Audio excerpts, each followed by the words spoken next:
matin, Dimitri Pavlenko. Il est 8h40. Le Zoom Info sur Europe 1, journée très politique hier entre l'entrée en lice officielle d'Éric Zemmour dans la course à l'Elysée et le dernier débat des LR hier soir avant l'ouverture des votes pour le premier tour de la primaire, vous disais-je. L'actu politique est à droite ces dernières heures. État des lieux ce matin. Bonjour Vincent Trémollet-de-Villers. Bonjour Dimitri. Directeur adjoint de la rédaction du Figaro, et Frédéric Dabi, le directeur général de l'IFOP. Bonjour Frédéric. Bonjour Dimitri. Je cite votre dernier ouvrage, La fracture, comment la jeunesse d'aujourd'hui fait sécession, ses valeurs, ses choix, ses révoltes, ses espoirs. On parle beaucoup de votre livre. Hein. Oui, ça me fait plaisir. Vous avez vu l'enquête, la métro boulot bédo, l'enquête, c'est vous, c'est l'IFOP.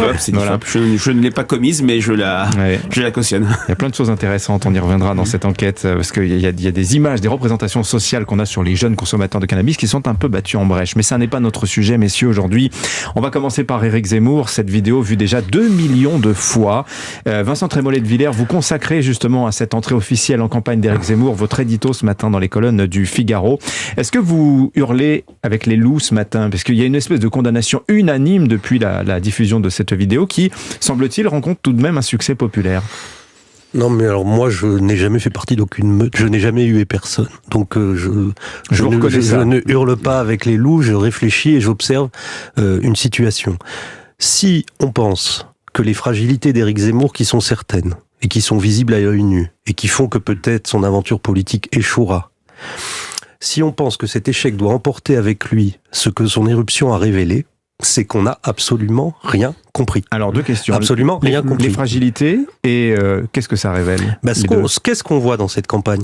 On voit qu'un journaliste sans parti, sans mandat, sans expérience politique, sans programme, sans doctrine, est parvenu à installer un thème, qui est le thème de l'angoisse existentielle de la France. Oui. La question, c'est est-ce que il est capable d'incarner la solution pour résoudre ou pour apaiser cette angoisse. Et c'est là que les fragilités apparaissent, et c'est là que moi j'ai beaucoup de doutes.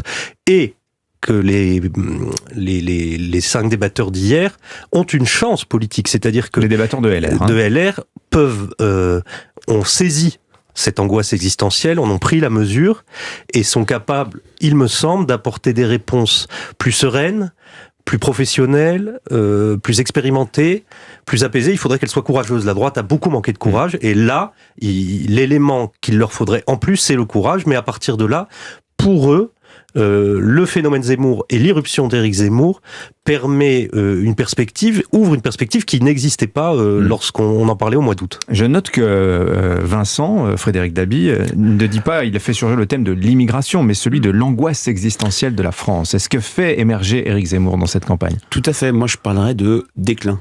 Tout simplement. Jamais la thématique du déclin a été aussi structurante dans le discours des Français, alors que traditionnellement, Dimitri, une élection présidentielle... Ça fait 20 ans qu'on en parle du déclin. Oui, mais c'est le livre de Nicolas Bavrez. Mais la France qui tombe, et ça a été en fait matérialisé par des moments...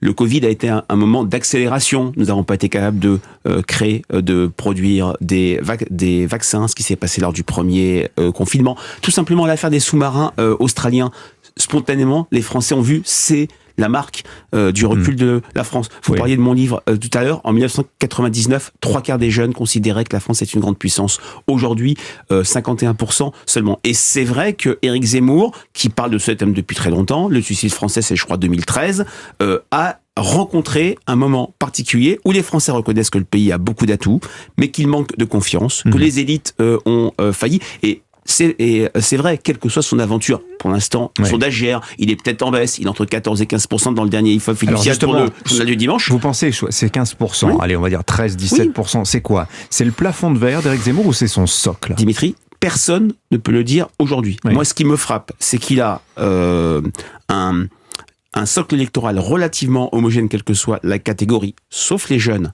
et sauf les femmes,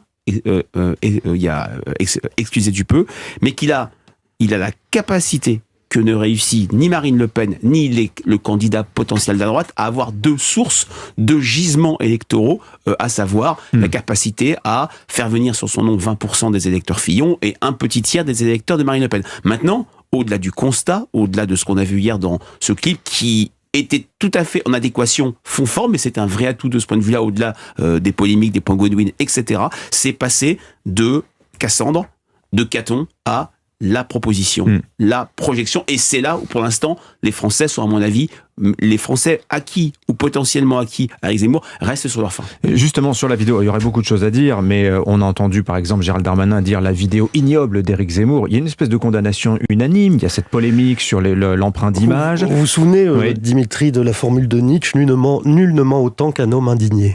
Donc les indignations de M. Darmanin ou d'autres, c'est pas un jugement, c'est pas intéressant. C'est un phénomène politique qu'il faut analyser. Qu'est-ce qu'elle nous dit, cette vidéo ? Elle révèle une nostalgie et un sentiment d'exil intérieur. Edgar Quinet disait « Rien n'est pire que dans son propre pays ne plus reconnaître ce qui nous l'a fait aimer ». Bon, il y a des gens qui pensent ça. Peut-être ils le pensent à tort. Tout à l'heure, Frédéric Dabi parlait des Cassandres. Zemmour, c'est Cassandre. Et en face, il y a des Pangloss au gouvernement. Vous vous souvenez du personnage qui dit « Tout va pour le mieux dans le meilleur des mondes ». Bon, cette campagne, c'est Cassandre contre Pangloss. Il faut l'accepter. Il y a, si on prend les enquêtes d'opinion, entre Le Pen, Zemmour, Nicolas Dupont-Aignan, on arrive quasiment à 40% d'un vote. 35-38%. C'est un bloc que j'ai C'est vu. considérable. Alors, on peut continuer à écarter ça d'un revers de la main en disant que c'est grossier et que c'est dangereux et qu'il faut s'en dégager, ou on peut se dire pourquoi on en est arrivé là. Et si on refuse de regarder les causes de ces irruptions, eh ben on en aura des phénomènes Zemmour, on en aura des plus caricaturaux encore et des plus agressifs. C'est évident. Non, mais je pense qu'il y a un discours d'intimidation aussi. Il y a intimidation à l'égard de tous ceux qui pourraient avoir une sympathie pour les idées exprimées par Éric Zemmour. Là où je voulais en venir, c'est que il le dit d'ailleurs, vous l'avez un petit peu souligné, Vincent, que quelque part, il est un candidat par défaut lui-même. Il dit j'ai voulu transmettre le bâton à des responsables politiques, aucun ne l'a saisi, et donc j'y vais moi-même parce que personne ne l'a fait. Oui, alors c'est vrai qu'il est sur une double tradition. La tradition, Jean-Marie Le Pen, c'est-à-dire la bande des quatre, et créer une sorte d'alternative, et puis un discours que partagent beaucoup de Français. C'est un récit qu'ils nous font de déception intense sur les différents quinquennats depuis 2002. Donc lui, il veut incarner une sorte d'alternative. Il a beaucoup d'atouts et beaucoup de soutien sur le constat, cette France qui se disparaît, ce sentiment de dépossession. Et c'est vrai que l'adéquation fond-forme, c'est-à-dire le ton tragique, la pénombre, on a de la musique de fond. On n'avait jamais entendu une déclaration de candidature faite présidentielle avec du Beethoven derrière. Et d'ailleurs, sur Beethoven, Ariane Chemin, dans les colonnes du Monde, ce matin, a dit « Ah bah c'est ce qu'on diffusait aux Allemands le jour de l'anniversaire d'Adolf Hitler. » C'est bien sûr complètement faux. C'est bien sûr complètement faux. Hitler allait chaque année au festival de Bayreuth. Il était plus Wagner que Beethoven. Beethoven est mort. Mais quelle est la référence soulignée par Éric Zemmour à travers Beethoven, d'après vous ? Pour moi, je l'ai vu tout de suite. C'est le film Le discours d'un roi, où Georges VI, qui est bègue, va annoncer la mobilisation des Anglais sous ce deuxième mouvement qui est le mouvement lent de la 7e symphonie, qui annonce du tragique derrière. On peut faire le point commun. C'est du tragique rassurant. Oui, Éric Zemmour si quand même parle d'un ennemi peut-être intérieur. Le roi Georges VI d'Angleterre, c'était une invasion qui était perçue comme imminente de la part du pouvoir nazi. Il y a une chose très intéressante dans cette vidéo, dans ce qu'elle révèle de l'hybridation que l'on vit aujourd'hui, c'est-à-dire qu'il y a un mélange de volonté, à mon avis, outrée, de gravité et de référence historique, et de pratiques médiatiques très très moderne et très en pointe. Et c'est-à-dire qu'on joue à la fois sur la profondeur historique et la réflexion, et puis sur l'épiderme. On envoie des images. La France des chevaliers et des gentes dames avec des images de commissariat attaqués. Oui, et là, c'est une espèce de Netflixisation de la politique qui est contraire à la limite aux propos que Éric Zemmour prétend porter, c'est-à-dire la restauration. Et on le voit aussi dans les attitudes qu'il a pu avoir à Marseille, c'est-à-dire que c'est quand même cette société où il y a McFly et Carlito qui font des roulades dans le jardin de l'Élysée, où un candidat fait un doigt d'honneur, et puis où on invoque les grandes figures de l'histoire, et on s'habille avec les plus belles tuniques. Bon, il y a ces deux choses qui sont mêlées. On va marquer une courte pause, messieurs, on va centrer un petit peu le débat sur les LR, justement, la position un peu complexe dans laquelle un peu existentielle d'ailleurs, dans laquelle il se trouve également Frédéric Dabi, Vincent Trémollet de Villers, sont les invités du Zoom Info sur Europe 1. Europe 1, Europe Matin.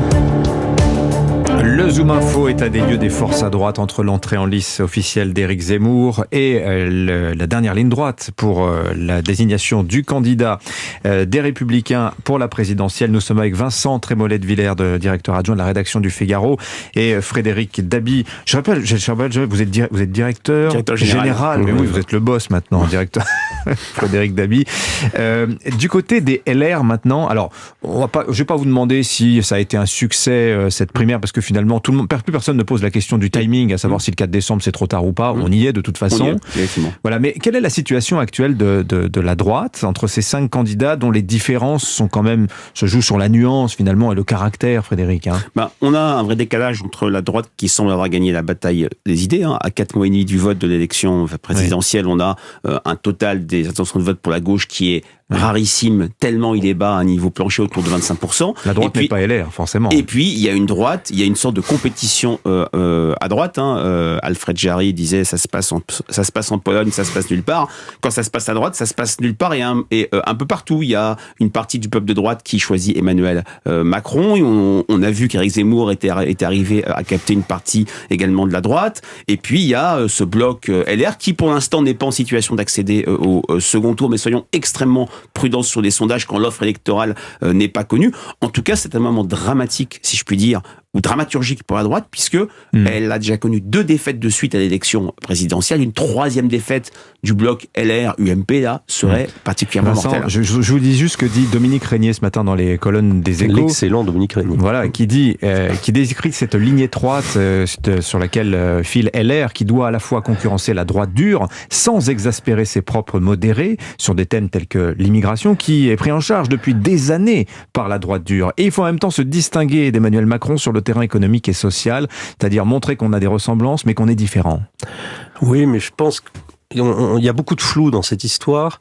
Il y a une certitude, c'est que les Français ne veulent pas, dans leur très grande majorité, du duel Macron-Le Pen. C'est ça qu'ils ne veulent pas, ils l'ont dit dans plusieurs sondages, notamment qu'a fait l'IFOP, je crois que c'était 75%. Donc ils cherchent ce qui pourra empêcher ça.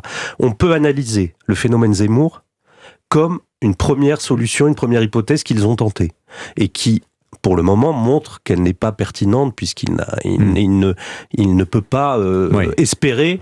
Grande différence avec Donald Trump, il n'a pas pris le parti. Pour le moment, il ne peut pas espérer battre Emmanuel Macron et même il accéderait difficilement au second tour. Et c'est là qu'il y a une chance et une perspective historique pour la droite, c'est-à-dire qu'il faut qu'elle arrive à joindre la volonté de changement et d'alternance, c'est-à-dire tous ceux qui ne veulent plus d'Emmanuel Macron, mais qui ne veulent pas de Marine Le Pen, tout en répondant à cette angoisse existentielle dont je parlais. Donc, il y aura une erreur, qu'il ne faudra pas faire pour le vainqueur ou pour celle qui va gagner, c'est de se dire, on a tenu un discours pour 150 000 adhérents, mais pour rassembler, il faudrait diluer notre discours. Je ne crois pas du tout. Je pense que les réserves électorales pour la droite sont en très grande partie chez les gens qui sont inquiets au sujet de l'insécurité, au sujet de l'immigration. C'est là qu'ils peuvent récupérer un électorat qui, pour l'instant, est un électorat qui est stérilisé par le Rassemblement national, qui n'est pas en position de gagner, et par l'aventure Zemmour, qui apparaît quand même comme très, très incertaine. Donc, c'est ce mélange d'antimacronisme et de discours régalien fort qui peut, il me semble, leur permettre de prétendre à quelque chose. Frédéric Dabi, du point de vue du sondeur, précisément, le rapport de force qui n'a pas beaucoup bougé entre les 5 prétendants à l'investiture LR, sauf peut-être Éric Ciotti, qui a une certaine influence, une certaine aura depuis quelques semaines. Est-ce que vous pensez que ces chiffres sont crédibles? Parce qu'il y a une espèce de boîte noire. C'est qui sont ces 140 000 adhérents? On est tout à fait d'accord. Je peux même pas opiner à votre opinion sur le rapport de force. Il n'y a pas eu d'enquête d'opinion auprès des adhérents LR, car tout simplement, c'est un segment... C'est les sympathisants LR qui sont testés. Voilà, nous, on a refusé de le faire. Prenons un exemple passé. En 2012, il y avait eu quelques enquêtes auprès des sympathisants UMP lors de la fameuse guerre Copé-Fillon pour prendre le parti, où 3/4 des sympathisants citaient François Fillon. Ça s'est terminé avec une sorte de drôle de 50-50, si je puis dire, et une victoire à l'arraché de Jean-François Copé. Donc tout ça nous incite à une très grande prudence. On ne connaît pas ce corps électoral. Il était restreint, il a brutalement doublé. Qui sont ces nouveaux adhérents LR? Est-ce qu'ils sont plus à droite que les sympathisants?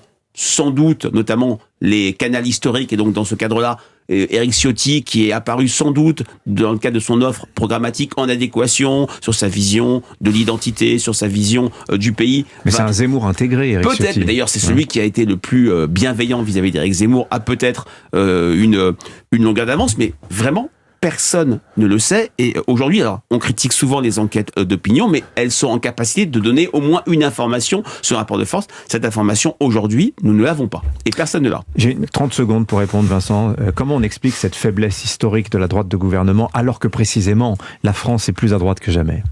Parce qu'elle a abandonné un certain nombre de sujets, elle les a laissés en jachère, et des gens s'en sont emparés. Voilà. Des gens qui s'appellent le Front National et Éric Zemmour. Quand la droite est de droite, le Front National est en dessous de 10% ou autour de 10%.